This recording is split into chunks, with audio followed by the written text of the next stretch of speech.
الذین عقل مند لوگ وہ ہیں یذکرون اللہ جو اللہ کو یاد کرتے ہیں قیاماً کھڑے ہوئے بھی وقعوداً اور بیٹھے ہوئے بھی وعلی جنوبہم اور اپنی کروٹوں پر لیٹے ہوئے بھی اللہ کو یاد کرتے ہیں. عقل مند تو لوگ وہ ہیں.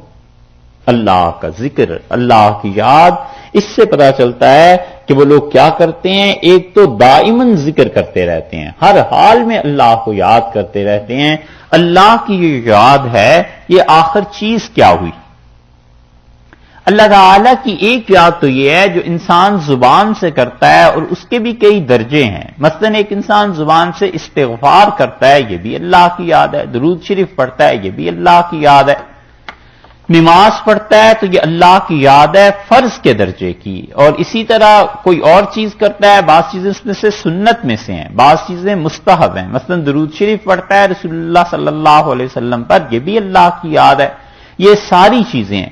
اور ایک اللہ کی یاد کا تعلق انسان کے دماغ سے بھی ہے اور وہ اللہ کی یاد ایسے سمجھ لیجئے جیسے کسی انسان کو فرض کیجئے کہ آفس جانا ہے.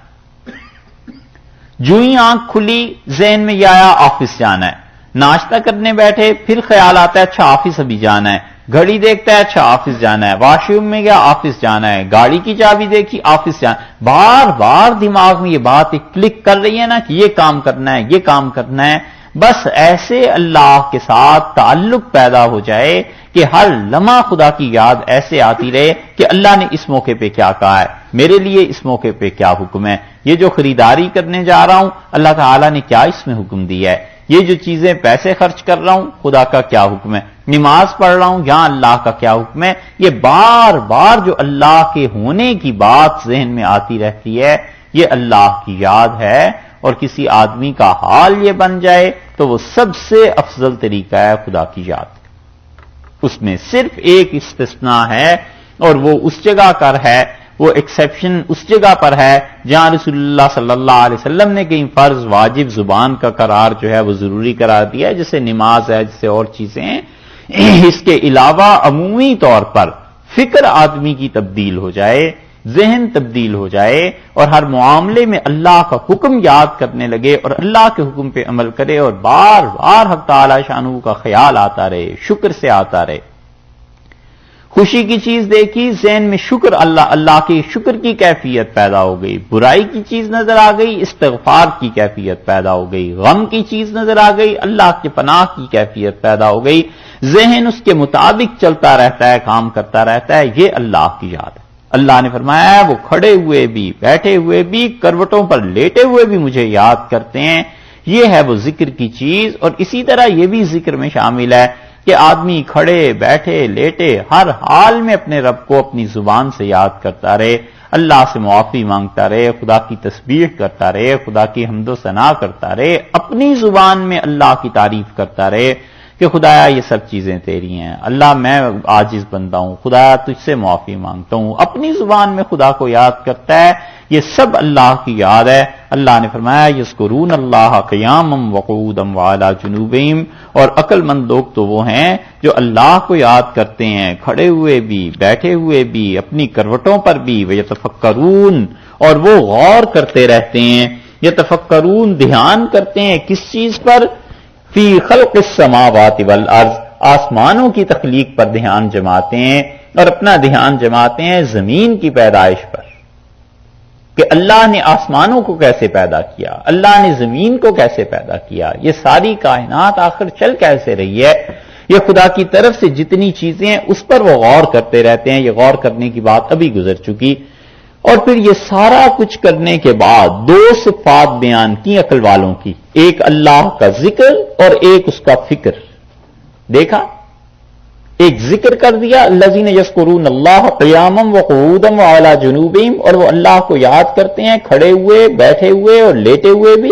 ایک ویتفکرون اور دوسری چیز فرما دی وہ فکر کرتے ہیں. مومن بے فکرہ نہیں ہوتا. اور سچ پوچھو تو اس امت میں جو مصیبتیں آ گئی ہیں ان میں سے ایک بے فکری بھی ہے. کوئی فکر ہی نہیں ہے کوئی پرواہ ہی نہیں ہے. گھر سے لے کے دفتر تک کوئی فکر نہیں ہے اور اپنے جسم میں سر سے پاؤں تک کوئی فکر نہیں ہوتی. یہ بے فکری بڑا مرض ہے. اللہ نے فرمایا وہ یتفکرون، اور وہ فکر کرتے ہیں، غور کرتے ہیں. کسی ایک جگہ کی مثال لے لیجیے، کوئی فکر ہی نہیں ہے گھر میں کہ یہ چیز میں نے جو یہاں سے اٹھائی ہے تو مجھے یہیں رکھنی ہے، اس لیے کہ اور لوگوں کی بھی ضرورت کی چیز ہے نا، سب کو اس سے پریشانی ہو سکتی ہے. اگر کسی کو پریشانی ہوگی تو میں گناہگار ہو جاؤں گا. اس چیز کو واپس لا کر اسی جگہ پر رکھنا ہے. یہ بے فکری ہے. مثلا ماچس ہے، آپ کے ہاں تو شاید نہیں ہوتی ہے، نہیں ہوتی، چلو سگریٹ والوں کے پاس ہوتی ہوگی، ہاں پر وہ مشترک نہیں ہوتی. کوئی چیز لے لیجیے، کینچی ہے، ٹھیک ہے، خواتین نے کوئی چیز کاٹی اسے جہاں مرضی رکھ دیں گی. اب شوہر ہے اسے ڈاک کھولنی ہے، کوئی چیز دیکھنی، وہ بیچارہ سارے گھر میں پھرتا رہتا ہے کہ کہاں. یہ بالکل معمولی درجے کی ایک چیز ہے، فکر نہیں ہے، پریشانی نہیں. اسی طرح انسانی جسم کا حال ہے، جو چیز چاہی دیکھ لی، کوئی فکر نہیں ہے کہ اس سے نگاہ پہ کیا اثر پڑے گا اور اس کے بعد دماغ پہ کیا اثر پڑے گا. جو جی میں آیا کہہ دیا، کوئی پرواہ نہیں ہوتی کہ زبان سے جو بول رہا ہوں تو اللہ نے کہا ہے کہ لدیہ رقیب عتید، اور کوئی لفظ تم اپنے منہ سے نہیں بولتے مگر ہمارے فرشتے لکھنے والے اسے لکھ لیتے ہیں. کوئی بات سننا شروع ہو گئے، پرواہ ہی نہیں ہے کہ فضول بات سن رہا ہوں. جس طرح فضول کاموں سے اپنے آپ کو بچانا ضروری ہے، ایسی ہی فضول باتوں سے بھی تو بچانا ضروری ہے. کہانی کوئی سنا رہا ہے، کھڑے ہو گئے چلتے چلتے، اب اس کہانی کو سننا ہے بھی، اس میں دین کا نفع نہیں، دنیا کا نفع نہیں، کوئی چیز نہیں ہے. یہ ہے بے فکری ساری زندگی میں. تو جب آدمی بے فکری میں آ جاتا ہے نا، پھر وہ لوگوں کے حقوق ضائع کرنے لگتا ہے جو حقوق اس سے متعلق ہوتے ہیں. اس لیے آدمی فکر کرتا رہتا ہے، سوچتا رہتا ہے کہ مجھے کیا کام کرنا ہے، کیا کام نہیں کرنا. اور اس سے بھی بڑھ کر بھی پھر وہ فکر ہے جو اللہ نے یہاں فرمائی ہے کہ اس کائنات پر فکر کرتا ہے، غور کرتا ہے، کیسی کیسی اللہ کی نشانیاں ہیں، کیسی کیسی چیزیں ہیں. حضرت ابو الدرداء رضی اللہ عنہ اپنے شاگردوں کے پاس بیٹھے ہوئے تھے اور کسان ہل چلا رہا تھا، تو اس کسان نے ایک بیل کو مارا، رک گیا اور دوسرے کو کچھ نہیں کہا. جب مارا تو وہ دونوں بیل پھر چلنے لگے. تو حضرت ابو الدرداء رضی اللہ عنہ نے فرمایا اپنے شاگردوں سے کہ دیکھو یہ بھی فکر کرنے کی چیز ہے، جو رک گیا تھا اسے مار پڑی اور جو کام کرتا رہا اسے کسی نے نہیں چھیڑا. بس ایسے ہی اگر تم دین کا کام نہیں کرو گے تو تمہیں بھی مار پڑے گی، اور کام کرتے رہو گے تو پھر خدا کچھ نہیں کہتا، پھر کام چل رہا ہے. حضرت عبداللہ ابن عمر رضی اللہ عنہ کہتے تھے رسول اللہ صلی اللہ علیہ وسلم زمانے میں ہوا جب تیز چلتی تھی ہم اس سے بھی علم سیکھتے تھے، اس میں بھی فکر کرتے تھے کہ یہ کیا بات ہو گئی، کس وجہ سے ہو گئی. اسی لیے حدیث میں آیا ہے کہ مومن جب بیمار ہوتا ہے تو وہ سوچتا ہے میں کیوں بیمار ہو گیا، اور رسول اللہ صلی اللہ علیہ وسلم نے فرمایا پھر اسے خیال آتا ہے کہ میں نے یہ غلطی کی اور اللہ سے معافی مانگتا ہے، پھر وہ ٹھیک ہو جاتا ہے. اور آپ نے فرمایا منافق آدمی بیمار ہوتا ہے تو اس کی حالت تو اونٹ کی طرح ہوتی ہے، اور اونٹ کو کوئی پتہ نہیں ہوتا کہ شرارت کرنے پہ اس کے مالک نے باندھ دیا اور شرارت ختم کر دی تو پھر چھوڑ دیا، تو اونٹ کو پتہ ہی نہیں چلتا کیوں باندھا گیا، کیوں چھوڑ دیا گیا. یتفکرون، اللہ نے کہا ہے وہ لوگ سوچتے ہیں، فکر کرتے ہیں، غور کرتے ہیں. کس چیز پر؟ فی خلق السماوات والارض، زمین و آسمانوں کی اور زمین کی پیدائش پر غور کرتے ہیں. اور اس غور اور فکر کے بعد کس نتیجے پر پہنچتے ہیں؟ کہتے ہیں ربنا، اے ہمارے پروردگار، ما خلقت ھذا باطلا، اللہ آپ نے یہ سب کچھ بیکار پیدا نہیں کیا.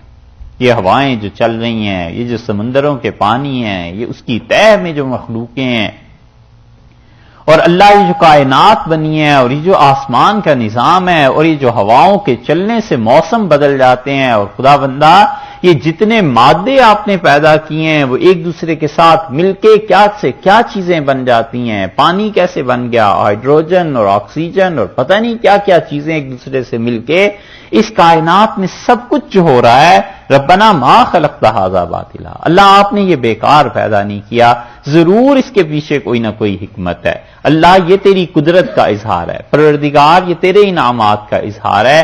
یہ سب چیزیں اس آدمی کے لیے ہیں جو غور کرتا ہے. اس لیے کبھی کبھی دیکھا کیجئے ان چیزوں کو بھی جو اس کائنات کے اسرار و رموز پہ اب ان لوگوں نے بنانی شروع کی ہیں، چاند کی، ستاروں کی، سورج کی، پتہ نہیں کیا کیا چیزیں انہوں نے اس میں فلمیں بنائی ہیں، وہ دکھاتے ہیں کہ کس طرح سیارے ٹوٹتے ہیں، کس طرح دوسری جگہ کائنات بنتی ہے۔ یہ دیکھنے سے انسان کی اگر واقعی ہوش اپنی جگہ ٹھکانے ہو تو اللہ پر اعتماد اور یقین بڑھ جاتا ہے، سوچتا ہے کہ سبحان اللہ، خدا نے کیسی وسیع کائنات پیدا کی ہے، اور اس پوری کائنات میں غور کرے ایک زمین کا حصہ، ٹکڑا، ایک زمین جو اس کائنات کا شاید کروڑواں حصہ بھی نہیں، اور اس زمین کا بھی ایک بر اعظم مثلا امریکہ، اور امریکہ بھی اتنا بڑا، اس کا ایک شہر،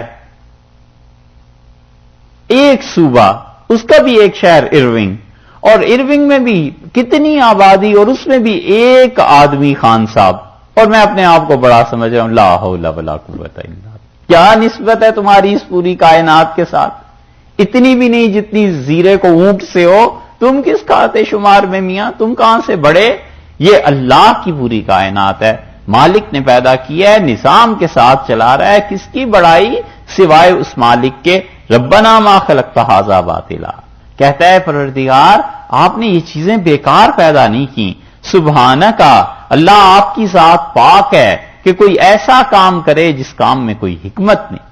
خدایا ہمارے کام ایسے ہوتے ہیں جس میں عیب ہوتا ہے، خدایا ہمارے کام ناقص ہوتے ہیں، سبحانک، تیری ذات پاک ہے اللہ۔